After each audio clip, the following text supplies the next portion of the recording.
বিশ্ববিদ্যালয়ে শিক্ষামন্ত্রীর উপস্থিতিতে ওয়েব কুপার ভোট প্রচারের অভিযোগ। সভার দুদিনের মাথায় গৌড়বঙ্গ বিশ্ববিদ্যালয়ের উপাচার্যকে সরালেন রাজ্যপাল। আর রাজভবনের এই সিদ্ধান্তে তীব্র ক্ষোভ শিক্ষামন্ত্রীর। কথা বলবো আমাদের প্রতিনিধি কৃষ্ণেন্দু অধিকারীর সঙ্গে। কৃষ্ণেন্দু, শিক্ষামন্ত্রী কি বলছেন এবং অন্যদিকে রাজভবনের কি কোনো প্রতিক্রিয়া পাওয়া যাচ্ছে? দেখো, রাজভবনের তরফে একটা চিঠি পাঠানো হয়েছে গৌড়বঙ্গ বিশ্ববিদ্যালয়ে, এমনটাই সূত্র মারফত জানা যাচ্ছে। এবং সেই চিঠিতে রজত কিশোর দে, যিনি আগস্ট মাসে যাকে উপাচার্যের দায়িত্ব দেওয়া হয়েছিল গৌড়বঙ্গ বিশ্ববিদ্যালয়ের, সেই ভারপ্রাপ্ত উপাচার্যকে সরিয়ে দেওয়ার সিদ্ধান্ত নিয়েছে রাজভবন। এবং সেই চিঠিতে বলা হয়েছে যে আগস্ট মাসে যাকে উপাচার্য করা হয়েছে তার সেই অর্ডার উইথড্র করে নেওয়া হচ্ছে, প্রত্যাহার করে নেওয়া হচ্ছে। এখন নির্বাচন বিধি চলার মধ্যে একজন উপাচার্যকে সরিয়ে নেওয়া নিয়ে একটা তীব্র বিতর্ক তৈরি হয়েছে। এবং দুদিন আগে এই গৌড়বঙ্গ বিশ্ববিদ্যালয়ে তৃণমূলের অধ্যাপক সংগঠন ওয়েবকুপা একটি কনভেনশন করেছেন, সভা, সেখানে কার্যত ভোট প্রচার হয়েছে, এমনটাই সেখানকার বিরোধীরা নির্বাচন কমিশনে পর্যন্ত অভিযোগ করেছেন। এবং সেই সভায় স্বয়ং শিক্ষামন্ত্রী, যিনি ওয়েবকুপার সভাপতি, তিনি পর্যন্ত হাজির ছিলেন গত শনিবার। এবং সেই সভায় রাজনৈতিক বক্তব্য পেশ করা হয়েছে, ভোট প্রচার হয়েছে, সেখানে দুজন প্রার্থী উপস্থিত ছিলেন, সেখানে দলনেত্রীর ছবি ছিল। এই মর্মে অভিযোগ দায়ের করেছিল সেখানকার জেলা কংগ্রেস এবং বিজেপি। নির্বাচন কমিশনে অভিযোগ দায়ের করা হয়। ঠিক সেই ঘটনা, সেই অভিযোগের দুদিনের মাথায় রাজ্যপালের তরফ থেকে সেখানকার উপাচার্য অর্থাৎ রজত কিশোর দে, গৌড়বঙ্গ বিশ্ববিদ্যালয়ের বাংলার অধ্যাপক, যিনি আগস্ট মাসে দায়িত্বভার পেয়েছিলেন, তাকে আচমকাই সরিয়ে দেওয়া হলো।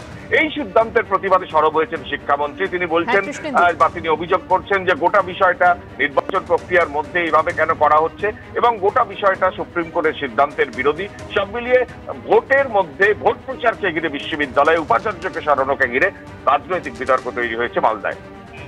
ধন্যবাদ কৃষ্ণেন্দু। রাজ্যের শিক্ষামন্ত্রী ব্রাত্য বসু কি জানিয়েছেন শোনাবো।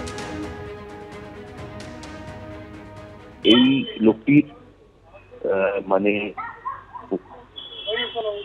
পাগলামি এবং বোকামি, এই দুটো দেখতে দেখতে গোটা রাজ্যবাসী ক্লান্ত হয়ে গেছে।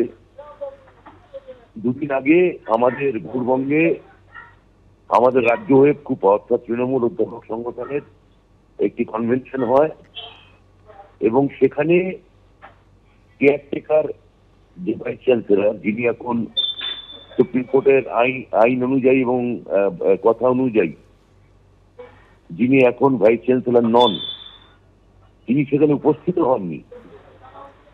কিন্তু রাজ্যপালের গোঁসা হয়, তার এই গোঁসা এবং মধ্যরাত্রে তার পিত্ত কুপিত হয়।